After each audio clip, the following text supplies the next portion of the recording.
Guys, hindi magandang umaga sa kusang lahat at maganda ang ating panahon ngayon sa panahon. Although sobrang init pa rito sa talagang ramdam talaga yung summer season naman. Napakainit dito sa atin. Nasa 40 plus na temperature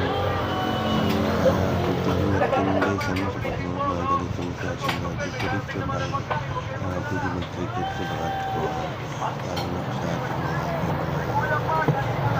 mataas yung BPM nagulat na talaga guys uminom na maraming tubig lagi ang siguro dito ba guys sa Manos Victory tapos na rin na makapaglutuan guys sa nag-iintay na namin gusto rin para sa tanghalian at ito may dalawa kami kumakain dito ngayon at sana ay dumating ating mga sukilatan. Okay guys, maraming salamat muli at patuloy kayong sumusubaybay sa atin dito sa God bless you.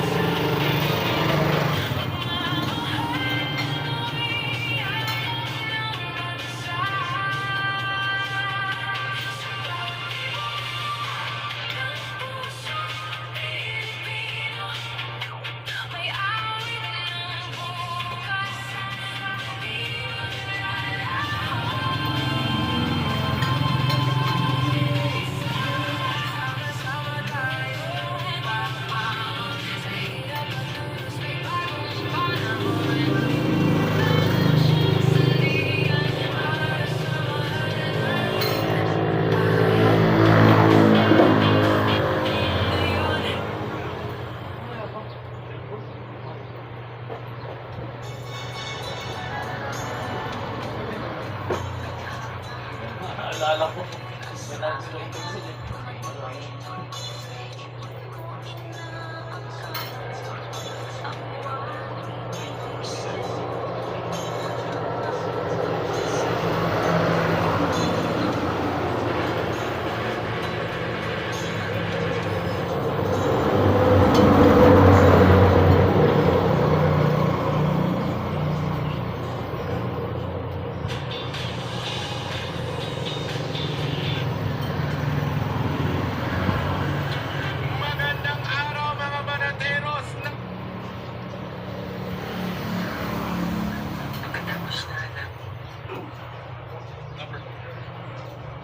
Crisis Divisions Program, the Department of Social Welfare Development, providing bail in violation of certain waiting all those members, Senator King, Senator Cayetano Pia, Senator De La Rosa, Senator Ignacio, Di ba naman ito ba? Senator Wala, Escudero, sila ulti. Dito na ba? Senator Estrada, Sino yung lamang? Senator Gatchalian, Senator Senator Estivero, na lamang.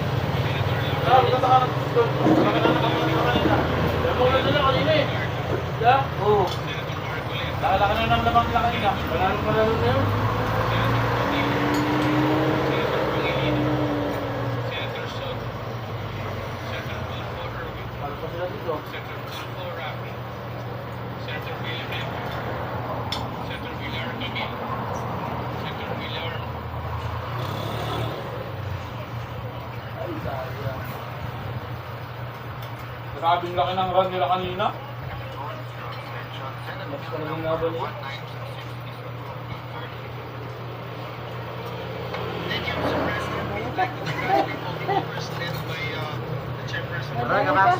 Oh, sa ano na ba ngayon? Basta lang. Ay, Sabado. Sabado Hindi, yan. bukas. Pwede rin, Berdes. Atay. Atay. Sa Sabado, bigyan na atay. Ay, Basta lang. Sabay na lang. Pasamantin mo na ang bayan. oh, Sabado na lang. Ano ba na lang? Atay Sabado. Ilan? Isa ko. Uy! Sampo. Oh, yung mga ganun. Kaya, Sabado na lang. I have a suggestion. Gawin pang manok. Maybe we can, the body can designate him as, no, in holdover capacity. So he can be, officially That's capacitated. a good suggestion, just to align in pursuant with Section 19. Thank you, Mr. President. Thank you. So if there are no objections, thank you for the suggestion, Senator. Senator Ruiz Lugo. Thank you, Mr. President. Quick manifestation. Mr. President, distinguished colleagues, as your outgoing chairperson of the Senate Committee on Social Justice, Welfare, and Health, I wish to place on record my profound gratitude and appreciation. This is August Chamber gives a third meeting on 966 under Committee Report number 26 entitled Assistance to Individuals in Crisis Situation. This legislation goes beyond merely institutionalizing assistance. It institutionalizes the spirit of malasakit public service. More importantly, it affirms our collective duty as a public servant to ensure that in times of correction and uncertainty, government responds not with efforts but convergency, compassion, and decisive action to counter every Filipino. Sa napakahirap na pangangailangan, hindi dapat pinapabayaan ang ating mga kabayan. Ang tulong ng pamahalaan ay dapat mabilis, maayos at may kasama. Mr. President, allow me to extend my sincere gratitude to all officers to my Senator Ivy Marcos, Senator Christopher Pauli, Senator Tito Estrada, Senator Joel Villanueva, who made his intention to be made office significantly. Madams, your support reflects our shared belief in public service was almost put people first. Maraming salamat po sa dedikasyon at pagkakalasaki sa sambayan ng Pilipino. These significant supplies will more evident during periods of national importance. An ordinary Filipino is no longer able to flex with economic survey. Sa mga krisis, higit na nararamdaman ng ating mga kabayan ang pangangailangan ng karagdagan at tunay na malasakit sa ating Tapos niya na pamilya. ng habol. With the recent tensions involving Iran and resulting volatility in global oil Tuloy na lang.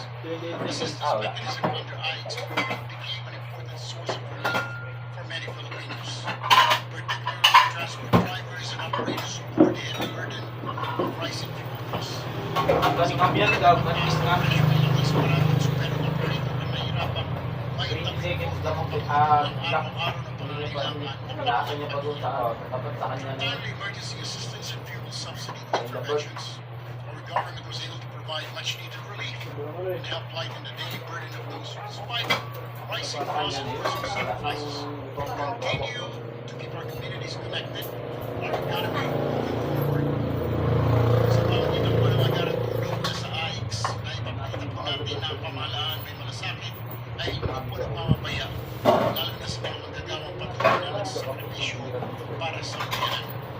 To the committees, technical working groups, partner agencies, and hard-working personnel behind this legislation, we thank you for transforming compassion into family culture. And this legislation leads to a continued practice not only responsive but humane law that recognizes that governance is not really about programs and budgets, but about people dignity and hope. Ang pagbasa po ng AIX ay isang tunay na matunay na pamahalaan at may malasakit ay pamahalaang tunay na kumakalinga ang laging malalayong dapat tungkol sa pangangailangan ng bawat Pilipino sa oras po ng kagipitan.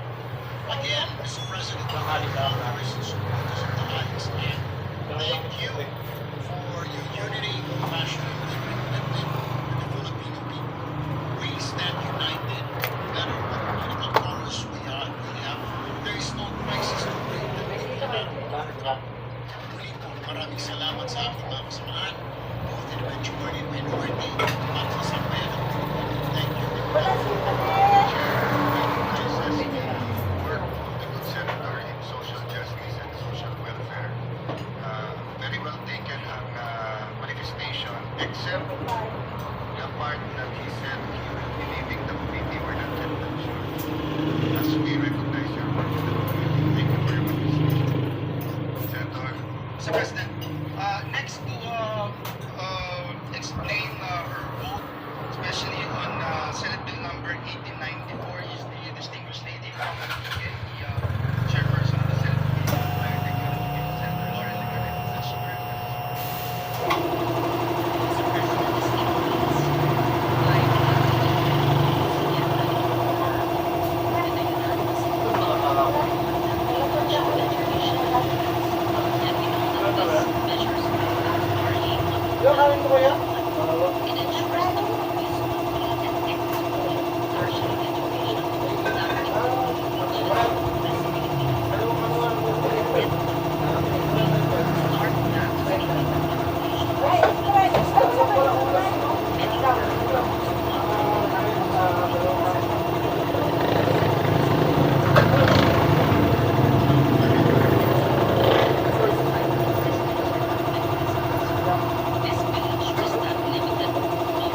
resources with the first to those who take the most alliance allocations from the House. Social justice and demands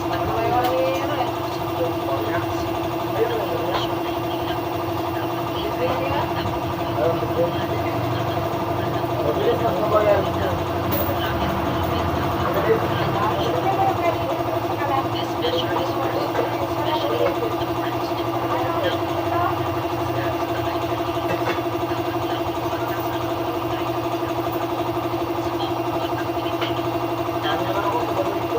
would like to thank my fellow deputy commissioners, Senator Marco Quino, Senator Joe Villanueva, Senator Sherman Pacheco, Senator Alvin Cayetano, the Senate President, as well as Senator Pete Cayetano, Senator Christopher Pascual, Senator Francis Escudero, Senator Jimmy Estrada, Senator Rizal Rivero, Senator J.B. Ejercito, Senator Padilla, and Senator Kiko Molina for your steadfast support, respect, and gratitude to join in advancing this measure. Just take note that the House of Representatives had passed this measure.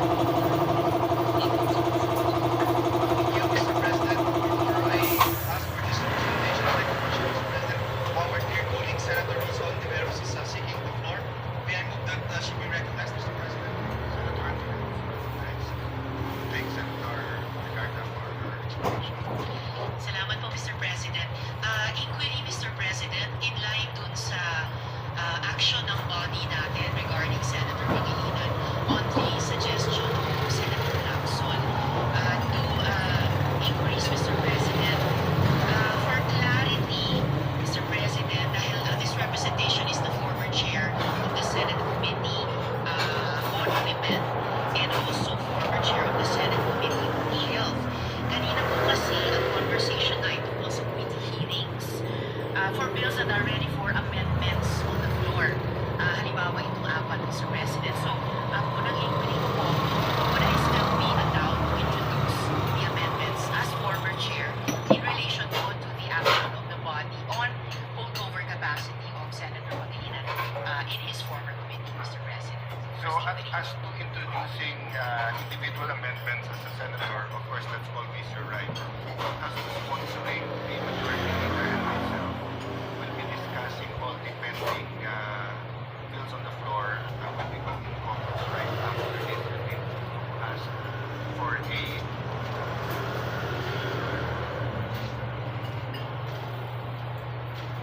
Pwede bang isuko ang succeeding senator sa International Criminal Court? Can he be very clear that whether Roman Baus this issue is no longer a political, constitutional issue, no sovereign issue at due process? Yes, confirmed na mismo ng International Criminal Court na may existing warrant of arrest laban kay Senator for alleged crimes against or wrong. Tandaan natin, an arrest warrant is not a conviction. Hindi pa ito kapon, hindi pa ito declaration. Under international criminal law, ang kailangan lang para makapaglabas ng warrant ang ground. Mababa ito ay judgment daw na kailangan para makonvict. Ito ngayon umiikot ang malaking legal twist. Marami ang nagsasabi automatic dapat. The Philippines already withdrew from the Rome Statute noong 2019 at kahit sinasabi ng ICC na may jurisdiction pa rin sila o mag-action or withdrawal, ang actual enforcement ng warrant dito sa loob ng Pilipinas may involve constitutional motives, executive discretion, at issues of national sovereignty. In simple terms, pwede mag-issue ng warrant ang ICC, pero ibang usapan ang pagpapatupad ito sa Pilipinas. At dito pumapasok ang uminom ng maraming diesel mines? Hindi ba dapat munang dumaan sa legal court? Hindi ba dapat may judicial determination muna bago i-surrender ang isang Filipino citizen, lalo na sa senator, to an international tribunal? Because whether people admit it or not, malaking bagay ang mag-transfer ng isang Filipino official outside Philippine jurisdiction. Now, yes, supporters of the ICC will argue the ICC is not a foreign court. Tama naman. International tribunals ka, given by treaty obligations among states. Pero practically and politically, the